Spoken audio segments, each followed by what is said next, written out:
What's up, idol? So for today's video, so guys, update videos lang regarding dun sa ating minomodify or sineset up na 010X Falcon. So na-receive ko na kasi yung mga accessories na gagamitin natin sa pag-assemble itong si 010X Falcon.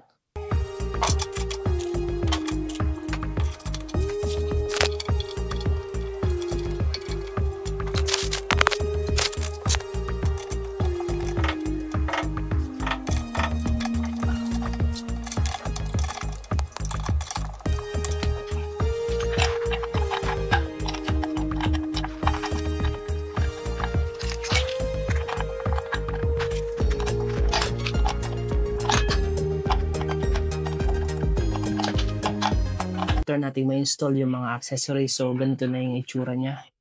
So sa mga gold accessories natin, ayan.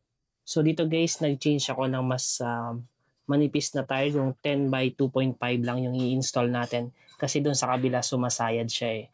So yung mas prefer ko ganito na lang gulong, since ito naman meron ako nito na available dito sa bahay.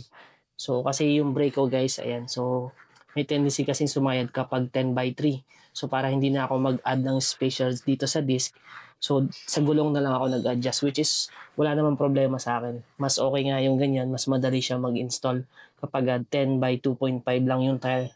And okay din naman siyang tingnan.